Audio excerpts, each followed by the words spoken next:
Jadi sebenarnya jauh sebelum WHO mengumumkan ya Mhm. tentang adanya cabutan kedaruratan kesehatan masyarakat ini, sebenarnya Indonesia itu sudah sejak akhir daripada G20 kemarin itu sudah mulai berkomunikasi dengan WHO mengenai situasi Indonesia.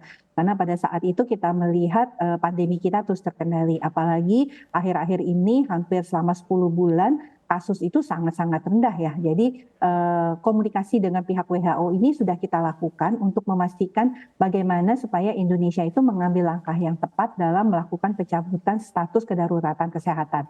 Nah, tentunya kemarin dengan adanya pencabutan daripada WHO ya situasi global Mhm. ini sangat pas tentunya dengan situasi nasional. Nah, kita tentunya sesuai dengan rekomendasi yang diberikan WHO adalah tiap negara itu menyiapkan strategi ya untuk kesiapsiagaan respon COVID 2023 sampai 2025. Yang antara lain misalnya surveillance penemuan kasus di dalam masyarakat itu harus tetap berjalan. Masih bisa mendeteksi kalau ada nanti kasus COVID dan bagaimana kemudian mencegah jangan terjadi peningkatan kasus yang kemudian berdampak terhadap fatalitas. Kedua, bagaimana supaya surveillance untuk memastikan subvarian atau varian baru muncul dengan pemeriksaan genome sequencing itu masih harus tetap berjalan dan tetap terbiayakan. Ketiga adalah bagaimana nih nanti sistemnya kalau kemudian seorang masih positif COVID, Mhm. dia apakah harus melakukan isolasi, layanan telemedicine kita masih bisa diakses, dan juga kalau yang membutuhkan perawatan rumah sakit atau isolasi, itu juga harus disiapkan. Jadi tata kelola seperti ini untuk long run, untuk memastikan satu bahwa kalaupun situasi kedaruratan kesehatan masyarakat dicabut kan bukan berarti COVID-nya hilang ya Mbak, kan Iya. COVID-nya masih akan ada bersama kita, masih bisa menularkan dan virus COVID-nya sendiri itu masih bisa bermutasi, ingat. Nah, jadi antisipasi itulah yang tentunya kita siapkan dan sebenarnya WHO sendiri sudah mengatakan Indonesia in the good shape untuk melifted kondisi daripada kedaruratan kesehatan masyarakat. Kalau misalkan kita lihat begitu ya,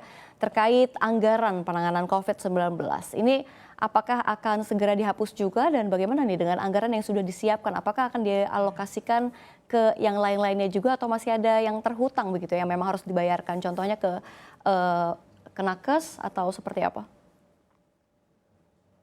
Iya, tentunya kalau terkait penanganan COVID ya kan memang kita tahu ada aturan-aturan khusus ya Mhm. dalam kondisi pandemi bahwa memang pemerintah harus berada di depan ya untuk kemudian memastikan proses-proses pandemi ini berjalan dengan sebaik-baiknya. Oleh karena itu kan kita ketahui bahwa hampir 2 tahun kemarin itu semua anggaran baik di pusat di daerah ditujukan untuk pembiayaan COVID, untuk tracing, testing, kemudian mendirikan rumah sakit darurat, mendirikan tempat-tempat isolasi terpusat, itu yang kita lakukan. Nah, tentunya dengan berakhirnya masa kedaruratan, maka sistem pembiayaan kesehatan itu akan mengikuti, karena berarti kan penyakitnya COVID-19 ini akan sama dengan penyakit-penyakit lainnya ya, seperti penyakit demam berdarah ataupun penyakit influenza biasa. Nah, tentunya akan bagaimana sistemnya ini kembali kepada sistem pembiayaan kesehatan yang ada.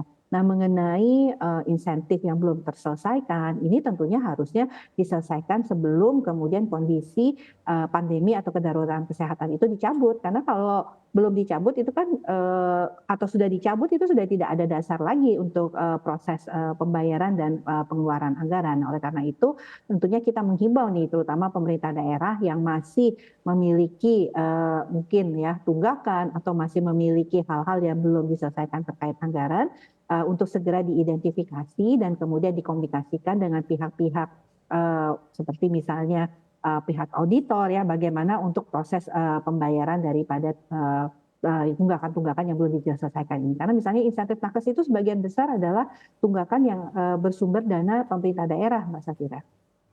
Baik, Bu Nadia, dengan dicabutnya status pandemi ini apakah artinya memang tingkat kekhawatiran dari dampak COVID-19 ini masih dibilang cukup mengkhawatirkan atau fatal begitu ya? Ini bagaimana pula dengan efektivitas obat yang sudah kita punya begitu?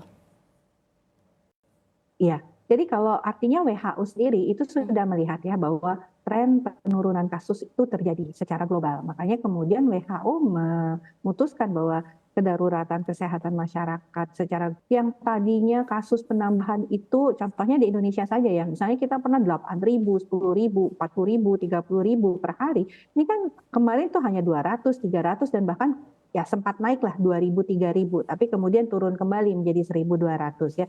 Itu pertama. Kedua, fatalitas. Kalau kita lihat jumlah orang yang membutuhkan perawatan rumah sakit itu berbeda sekali. Kalau dulu kan kita bisa lihat di Delta itu kan langsung tuh kesulitan untuk mencari tempat perawatan, bahkan tempat untuk ICU juga terbatas. Kalau sekarang kita lihat bahwa tingkat keterisian perawatan rumah sakit itu masih di bawah 10%. Dan kalau kita lihat angka kematian yang tadinya 1.000 per hari, sekarang ini kan hanya puluhan, paling maksimum 50 ya kasus kematian per hari. Nah, itu kenapa? Karena memang saat ini orang-orang yang punya faktor resiko tadi ya, yang akan tentunya masih memiliki tingkat fatalitas resiko yang cukup tinggi terhadap COVID-19.